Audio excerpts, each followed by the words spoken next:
Assalamualaikum warahmatullahi wabarakatuh. Perkenalkan, nama saya Novi Ramdayani dengan NIM 2021 050 10 10 12. Kelas A, Ekonomi Syariah, Fakultas Ekonomi dan Bisnis Islam. Baiklah, pada kesempatan ini saya akan mempresentasikan hasil resume saya dari kelompok 1 sampai 6 pada mata kuliah pengantar akuntansi. Mungkin langsung saja saya akan membahas yang pertama, apa itu pengantar akuntansi dan perusahaan. Yang kedua, bagaimana menganalisis transaksi. Ketiga, bagaimana proses penyelesaian. Keempat, bagaimana menyelesaikan siklus akuntansi. Yang kelima, apa itu akuntansi perusahaan dagang. Yang keenam, apa itu persediaan akuntansi. Oke, saya akan membahas satu persatu, yakni yang pertama, pengertian akuntansi dan perusahaan. Pengertian akuntansi. Akuntansi dapat diterjemahkan sebagai cara atau metode yang digunakan untuk menyelenggarakan pencatatan-pencatatan mengenai transaksi keuangan sehingga menghasilkan informasi yang relevan untuk pengambilan suatu keputusan. Kegiatan akuntansi meliputi yang pertama, mengidentifikasikan dan pengukuran data yang relevan untuk suatu pengambilan keputusan. Yang kedua, memproses data yang bersangkutan, kemudian melaporkan informasi yang dihasilkan. Yang ketiga, pengkomunikasian informasi kepada pemakai laporan. Adapun bidang akuntansi yakni akuntansi keuangan, auditing, akuntansi manajemen, akuntansi biaya, akuntansi perpajakan, sistem informasi, penganggaran, akuntansi pemerintah, akuntansi publik, jasa konsultasi manajemen, akuntansi laporan akuntansi pembukuan pemerintah interns. Proses akuntansi yakni identifikasi dan pengukuran data, proses dan pelaporan, laporan akuntansi, analisis dan interpretasi proses akuntansi. Pengertian perusahaan. Perusahaan adalah suatu organisasi yang didirikan oleh seseorang atau distribusi guna memenuhi kebutuhan manusia. Jenis-jenis usaha, yang pertama usaha jasa, usaha dagang, usaha manufaktur. Faktor-faktor yang mempengaruhi pelanggaran etika, yang pertama karakter individu, yang kedua budaya perusahaan, yang ketiga hukum dan penegakannya. Proses pencatatan akuntansi ada 4, yakni transaksi keuangan, analisis bukti transaksi, penjurnalan, posting buku jurnal. Adapun fungsinya, fungsi jurnal antara lain fungsi pencatatan, fungsi historis, fungsi analisis, fungsi instruktif, fungsi informatif. Yang kedua, bagaimana menganalisis transaksi.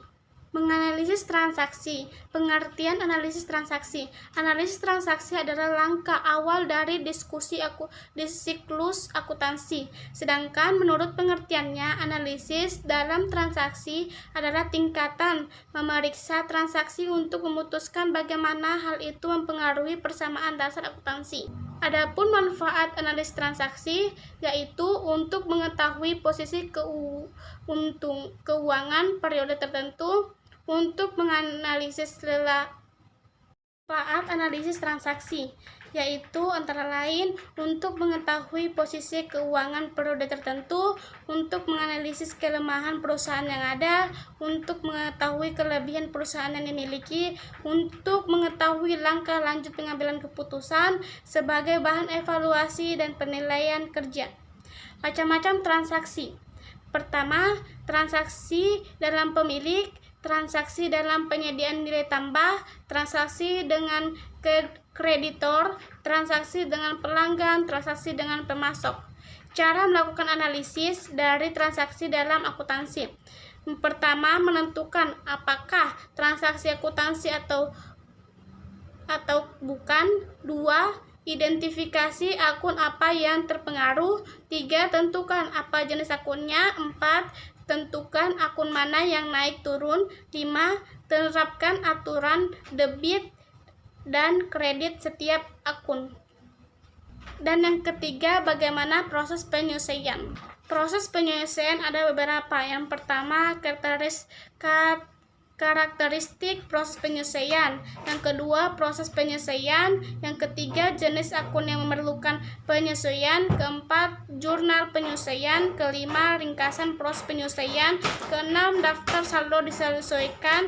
Ketujuh, analisis dan interferensi keuangan, analisis vertikal.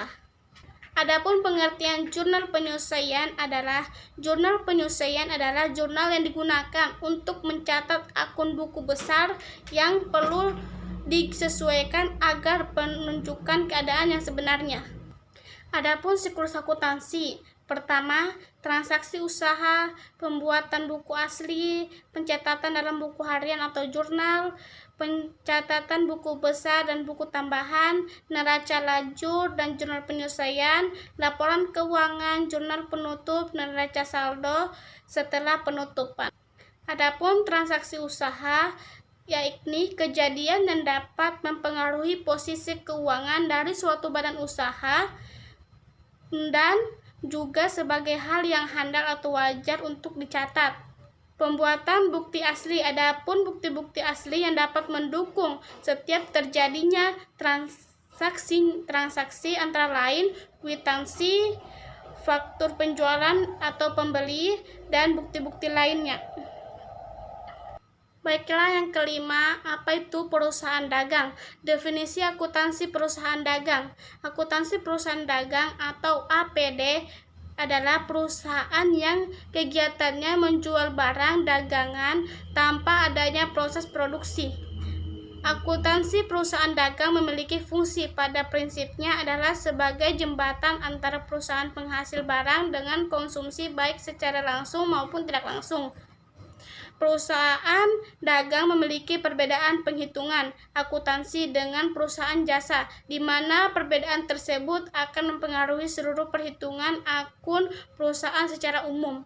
Ciri-ciri akuntansi perusahaan dagang: yang pertama, pendapatan utamanya berasal dari penjualan barang perdagangan.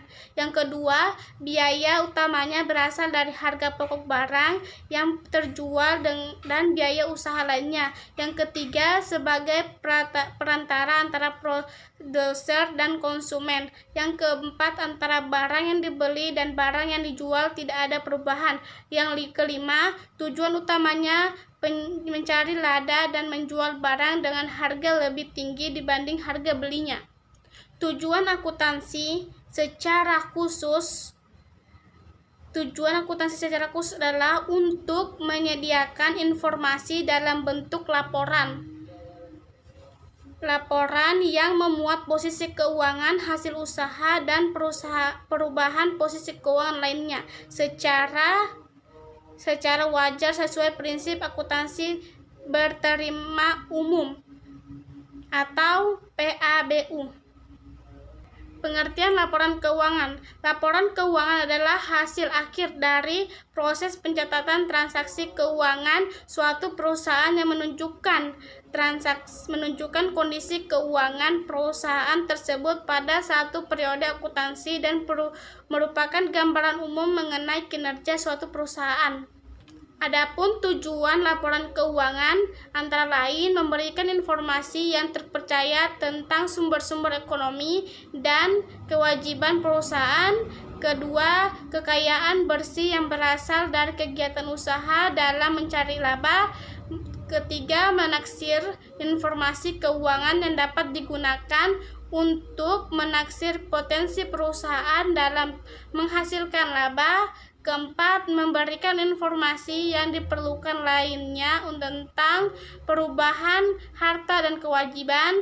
Kelima, mengungkapkan informasi relevan lainnya yang dibutuhkan para pemakai laporan. Adapun proses penyusunan laporan keuangan perusahaan dagang: yang pertama, menyusun neraca saldo. Yang kedua, membuat jurnal penyelesaian. Yang ketiga, membuat laporan keuangan. Yang keempat, menyusun neraca lajur. Yang kelima, menyelesaikan dan penutupan rekening. Yang keenam, menyusun neraca saldo penutup.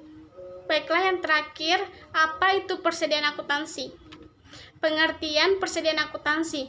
Persediaan adalah pos-pos aktiva yang dimiliki oleh perusahaan yang dijual selama proses bisnis normal, atau barang yang akan digunakan atau dikonsumsi dalam membuat barang yang akan dijual.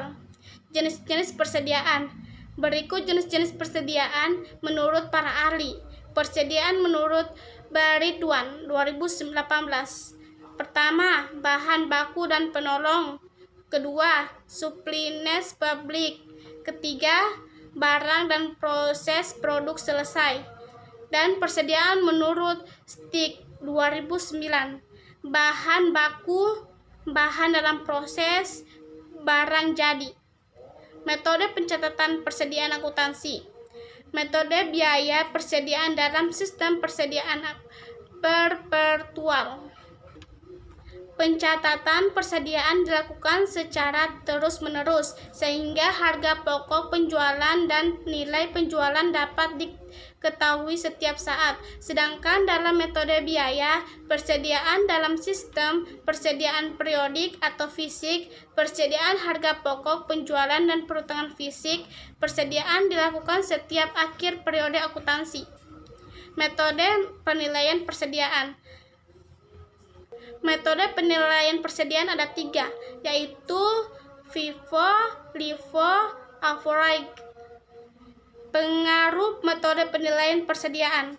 Ada beberapa pengaruh, yaitu pengaruh terhadap neraca, pengaruh terhadap laba rugi, pengaruh terhadap pajak, dan akibat kesalahan pencatatan persediaan. Akibat kesalahan dalam pencatatan jumlah persediaan barang akan mempengaruhi laporan laba rugi dan laporan posisi keuangan. Kesalahan-kesalahan yang terjadi mungkin hanya berpengaruh pada periode yang bersangkutan atau mungkin juga mempengaruhi periode-periode berikutnya. Kesalahan-kesalahan ini bila diketahui harus dibuatkan koreksinya, baik bertahap rekening real maupun rekening nominal. Baiklah, itulah tadi presentasi yang dapat saya lakukan. Lebih dan kurangnya mohon dimaafkan. Wabillahi taufiq wal hidayah. Assalamualaikum warahmatullahi wabarakatuh.